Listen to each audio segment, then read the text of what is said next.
Welcome back, 365 Sports. Connor O'Gara, Saturday Down South, joins us now as he does every other week. And Connor, you and I have talked about it all season. Now, it happened last week when you weren't on, but Billy Napier is staying at Florida. Now, there's a confluence of circumstances that have led to this. I don't think this season really has anything to do with it anymore. I think it has more to do with Ben Sass is retired, although I think they asked him to do that. There's a big controversy there, interim president. Scott Strickland now under the gun. The Todd Golden situation is very strange and unresolved. And if they're going to hire a new football coach, it's probably not going to be under an interim president. But your thoughts on Billy Napier being back at Florida, and actually it's meant some good things in recruiting here in the last couple of days as well. Yeah, I don't know if it's specifically one thing. And I saw a lot of people pointing to the fact that we're going to have this $20 million revenue sharing that's going to go back to the athletes very soon. And I saw people saying, well, that people are just going to not want to pay these big buys. Like, well, no, Florida had the money ready to go early in the year. It's not like all of a sudden they saw that and said, whoa, we can't pay this all of a sudden.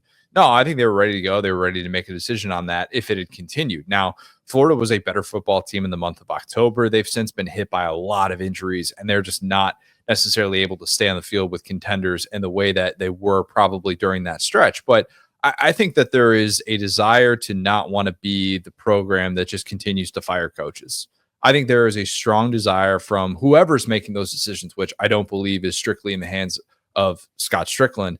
I think that they want to be the program that feels like we gave this guy a chance and we gave him all the resources that he could have possibly had, and we didn't pull the plug too early. Because if and when Billy Napier's time at Florida doesn't come, if and when it comes to an end, it will not be from a lack of resources. I mean, they invested $60 million into him. That's not even including, support staff and all that. And I think they want to see this DJ Lagway thing through. They want to see what it looks like when he gets the full reps and he's the face of the program. They didn't have that this year for the full season, obviously, with Graham Mertz. But I think they just wanted to be able to sort of kick the can and say, what's the hurry to fire? How imminent does this really feel? If it had stayed as bad as it did early in the season, I think we'd be having a different discussion. Yeah, for sure. But yeah, there's a ton of different things that happen for coaches to stay. And look, there's a lot of coaches we thought for sure this would be the end for them this year. Look, Dave Aranda here at Baylor seems to have brought himself out of it. I would say that I would put that at 2% right now, and it would take a collapse down the stretch here for a team that's playing really well for that to happen. Sam Pittman, I would say that they get to a bowl game, then, I mean, why are you firing Sam Pittman after last year, and especially bringing in a guy like Taylor Green? Yeah, I think that Arkansas situation, you could probably find a lot of Arkansas fans that are hoping that it's the end of the Sam Pittman era. It kind of came and went. And at the same time, they have a really good chance to be able to go 7-5 and maybe get an 8th win in a bowl game, which would be double what they did last year. I still think, despite the fact that obviously Travis Williams didn't have the best showing in that 63-point effort that they allowed to Ole Miss, I still think that Travis Williams is one of the top up-and-coming defensive minds in the sport. You feel good about the direction of the offense with Bobby Petrino running it. The Taylor Green thing, I think for the most part has worked out about as well as you could have hoped for. Now, he's got to be able to stay healthy, and the mistakes kind of are what they are at this point, but it's still been an upgrade. And I think Sam Pittman has done enough to be able to save his job, barring a collapse down the stretch. And it makes you wonder, man, are we going to have 16 jobs in the SEC that are still occupied by the same head coach going into next year? Because all these guys that you were talking about coming into the season, Clark Lee's another one of them, who have gotten themselves off the hot seat. And that is just so unbelievably rare. I think the only time it's happened in the last 18 or 19 years in the SEC was after 2018. So, and it could be like that across all of college football. We might not have this massive coaching carousel. And I don't know that it's directly related to that aforementioned revenue sharing thing, or if it's just simply coaches that we thought were going to be on hot seats have kind of coached their way off of them. Well, also, if there's no SEC jobs open, I mean, that creates a ripple effect. And the only one, right now, I don't think we're talking about hot seats for this year, but we're talking about, okay, how long does Hugh Freeze have at Auburn? Sure. How long is that leash they're not going to do it this year, especially if he keeps the recruiting class that he's got right now. They at least have to see that through. But that administration and their fan base, they don't care when they pull the trigger. If they've made up their mind, it's made up. There's not rationale or talking them out of it or like, hey, why don't you wait a week? No, it's done. That's how they are. But I mean, no, if nobody goes, then okay, then you're looking at retired coaches or other situations. A few here and there, but. I don't think Venables is going to go anywhere at Oklahoma, but he's kind of in the same situation of, okay, well, we'll give you a chance to get the talent back in here, but that's it. Lincoln Riley at USC, kind of a similar thing, like, okay, well, let's see where this goes.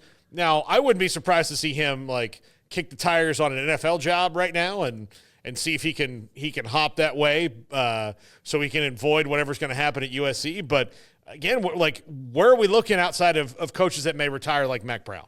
Yeah, that's kind of what I'm wondering is it feels like the movement will be dependent on something like that of someone surprisingly going to the NFL or retiring. And all of a sudden, then it creates the domino effect, right? Then it creates all of a sudden, okay, you saw what Nick Saban, when Nick Saban retires last year, all the different jobs that ends up impacting. And in February or late January, whenever it was, we end up having sort of this second life of the coaching carousel continuing to spin. And you're right, there just aren't those obvious openings. I mean, maybe there's not even going to be an opening for West Virginia, with the situation with Neil Brown, TBD on all of that. Are they going to, have that job open and hire a Jimbo Fisher? I don't know, but you're looking at these big jobs going, well, yeah, no. I mean, look, and if you're suggesting that these coaches are going to get fired, remember Brent Venables agreed to a contract extension that was announced a week before Oklahoma joins the SEC. They still want to win the breakup. His buyout is up to $39 million per the agreement that he and Joe Castiglione agreed upon before joining the SEC. So you kind of look around and you're just like, man, maybe we're going to have a quiet coaching carousel. And then there's going to be the one thing that's going to, of course, shake it all up. Yeah, absolutely. So Mike Norvell shook up his staff this week, Connor. Where do you think he goes? I think that he's probably been given the directive of if you hire a buddy, they better be a buddy that we've heard of.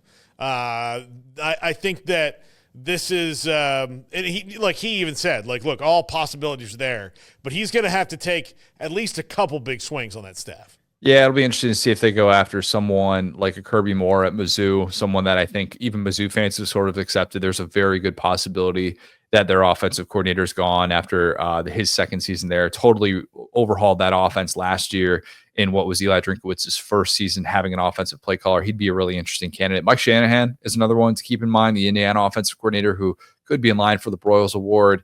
The situation that he's in with Kurt Signetti is obviously a really good one. Maybe they're going to be a little bit Kalen DeBoer, Ryan Grubbish in the way that they've been kind of a package deal. And then all of a sudden, maybe they're not going to be. Ryan Grubb maybe was going to be a package deal at Alabama, then it ends up not happening and he gets the NFL OC job. But yeah, I think those are two to keep in mind. Yeah, between Florida State and Oklahoma, these two programs are going to break the bank to overhaul their offenses. I don't think there's any question about it. And that's with coordinator, that's with quarterback, that's with being able to keep guys that they actually like on that current roster. They're going to have to pay a lot for offensive linemen. I mean, you name it, they will be spending in the portal. It feels like Florida State and Oklahoma are going to set an unbelievably high market for offensive talent, offensive personnel across the board.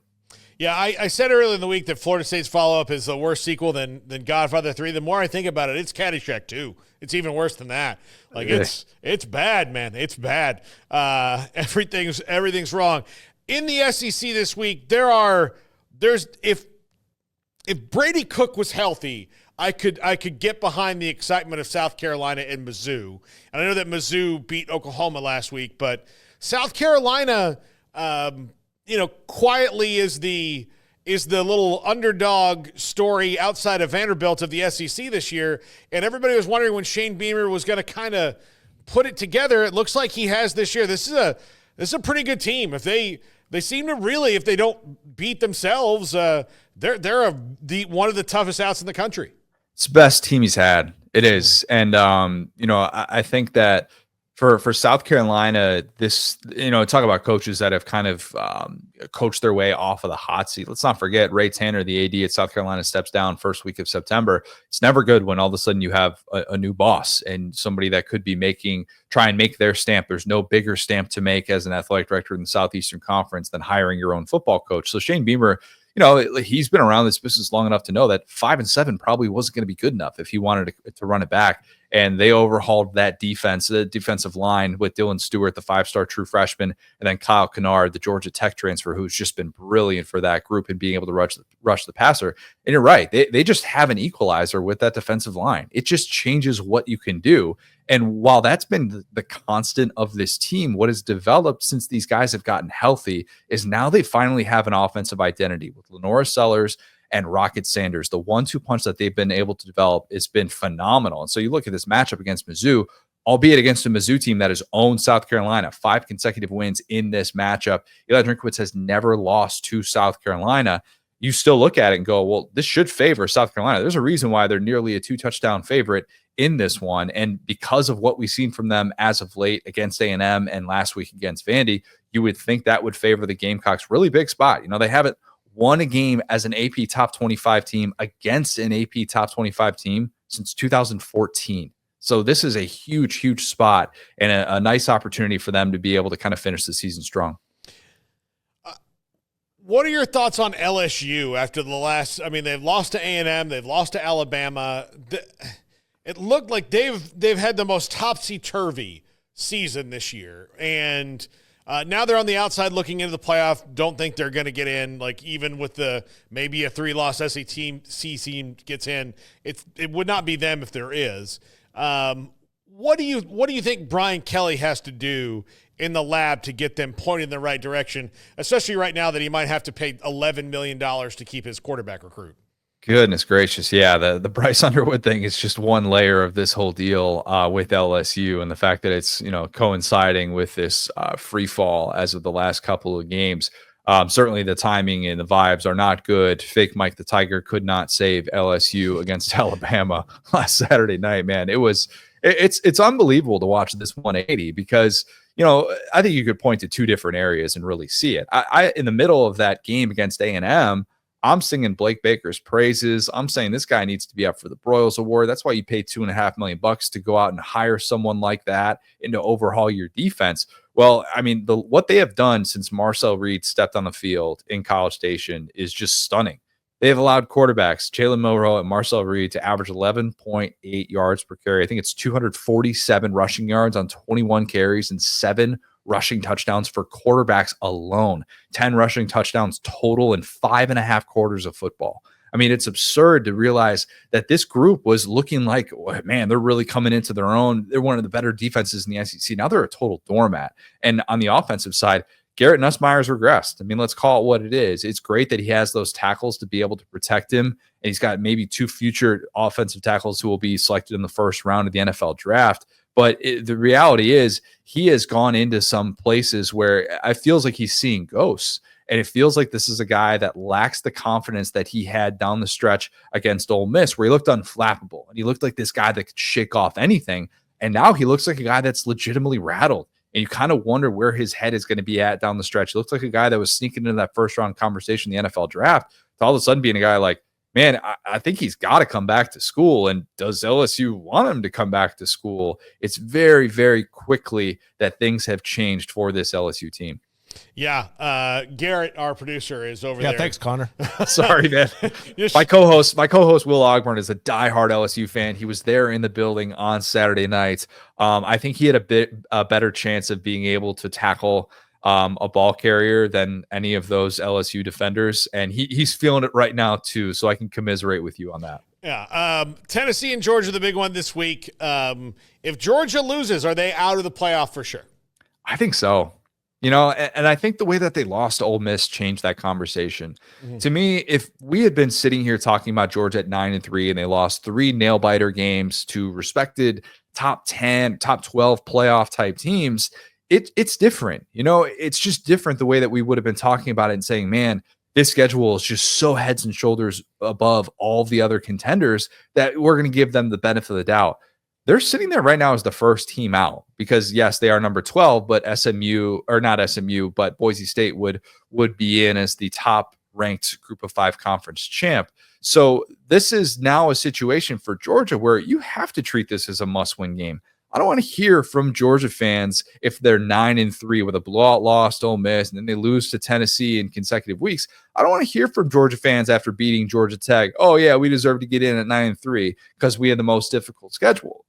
Don't get blown out by Ole Miss then. Stay on the field with them because after the first 2 series of that football game, Georgia didn't belong on the field with Ole Miss. And that is so different than how this team has been perceived nationally. And it's such a different conversation than we were having after they beat Texas the way that they did in Austin. But no, I don't think that they get into the field at 9-3. I think that they would need just colossal chaos in order for something like that to happen. Who are your 4 when this all shakes out right now? If you had to say how this is going to end, who are the 4 teams that'll likely be 4 from the SEC that make it? I'm staying with what I had in the preseason, and that's not look. Your boy is he's had some whiffs with his preseason predictions. Definitely some whiffs. Most notably, a certain Florida State team that I predicted. Yeah. I think everybody but Feinbaum. Feinbaum was dead on.